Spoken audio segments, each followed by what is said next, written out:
Hi there, welcome back to JD Wired. Today I have the Thinkware Q1000 review.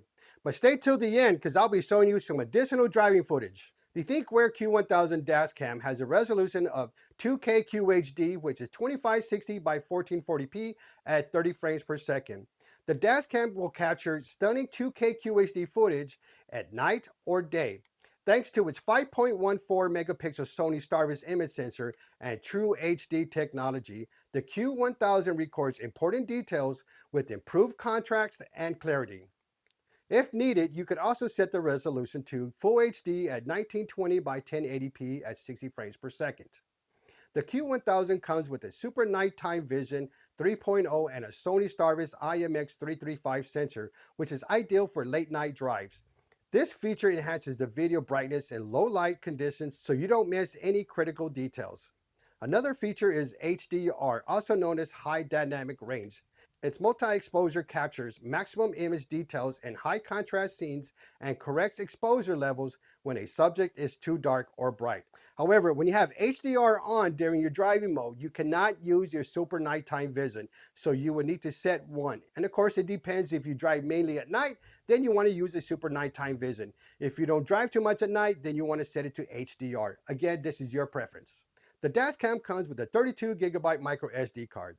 However, the maximum micro SD card you can use for this Dashcam is 256. I recommend buying the micro SD card to ensure you have more drive space to capture more than one day. So if you buy the 256, you'll have up to a week, and depending if you have a front and rear camera, you can have up to a week and a half. The Thinkware Dashcam has a 156 wide-angle lens that captures more of the road without excessive distortion. The Dashcam also comes with de-warping technology, which ensures minimum edge distortion to reduce the fisheye effect in footage filmed from a wide-angle lens. In other words, it considers the window angles. So at the end of the windows, it warps like this. And in the front window, it has I think it's about 15-degree angle, and the back the same way. Well, it takes all that into consideration and it gives you a good footage. The Thinkware Dashcam also has a GPS and Wi-Fi built in. The GPS can easily track your speed, location. You can use a Thinkware Dashcam Link app by connecting it to the Q1000 dual band Wi-Fi. Use your iPhone or Android phone to connect to the 2.4 GHz or 5 GHz bandwidth for faster file transfer.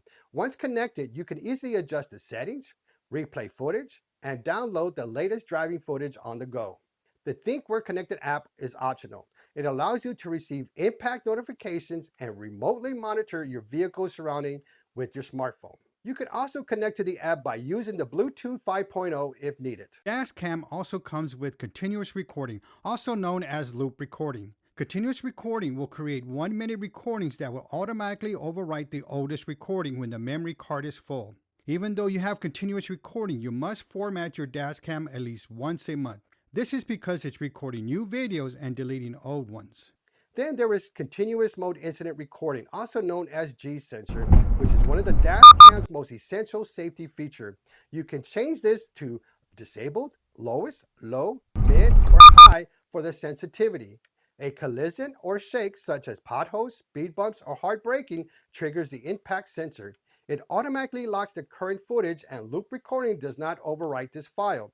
The only way to delete impact lock files is by formatting your SD card. Now, for more information on G-Sensor and loop recording, I'll put a link in the description down below. This has value information for Dashcam users.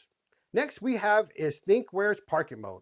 The Thinkware Parking Mode protects you by capturing video evidence triggered by impact and or by motion while your car is parked. You must install a hardwire cable or a Thinkware OBD2 cable accessory to use Parking Mode.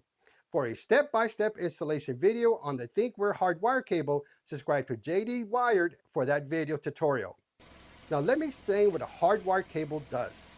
When you turn off your vehicle, the Dashcam switches to parking mode with the voice guided. Then when you turn it back on, it switches to regular recording. There are several parking modes: smart parking mode, energy saving mode, time-lapse mode, motion and impact detection.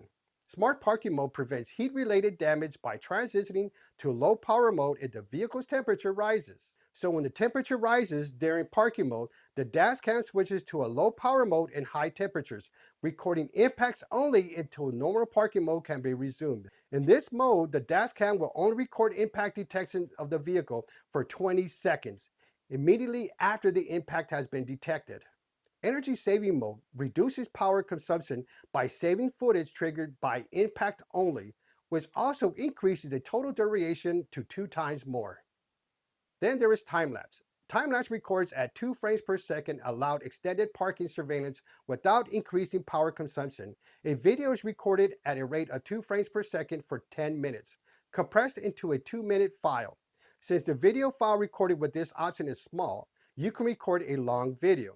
Now, when you're using time-lapse, this will make your footage look like it's in fast forward, but you will still be able to get details from your driving footage. Then there is motion detection.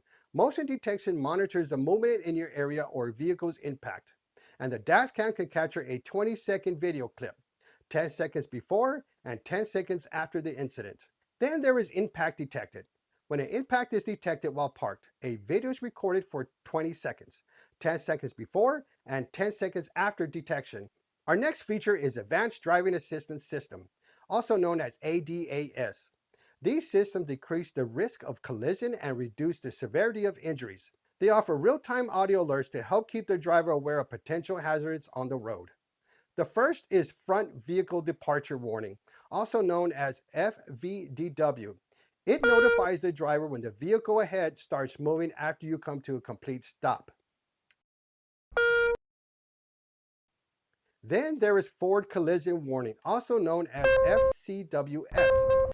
This system monitors the speed and distance of the vehicle ahead and alerts the driver when the following distance becomes unsafe at a speed over 30 miles per hour.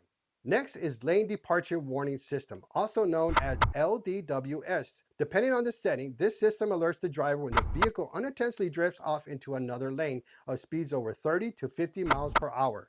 Next, we have Safety Camera Alert and Mobile Zone Alert. Its built-in GPS in the Dashcam tracks your vehicle speed and time data. It will notify you for speed cameras in your area. For example, when a photo-enforced camera traffic light or some other type of enforced camera is coming up. Now, this doesn't work for every red light, just for any of those speed cameras in your area. Next, there is Manual Record feature. If you see an incident, like an accident happening but not to you, to use this, you must press the record button for 3 seconds.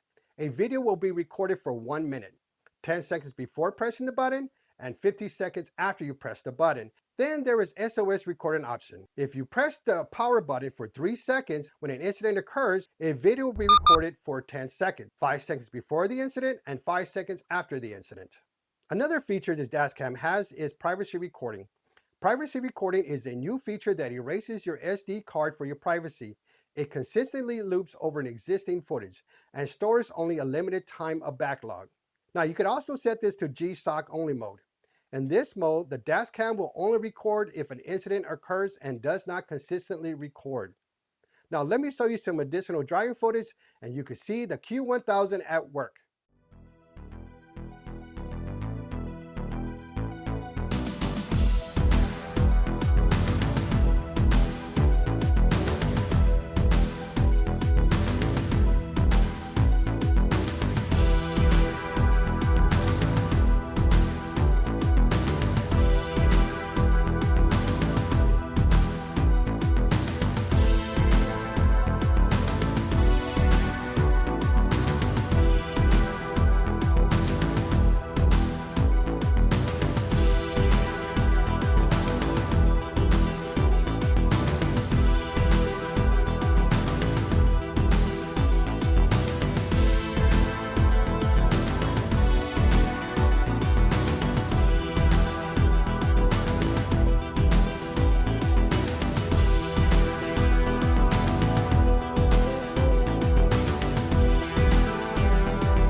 All right, so what did you think? Is this the right Dashcam for you? If it is, I'll put links in the description down below to purchase.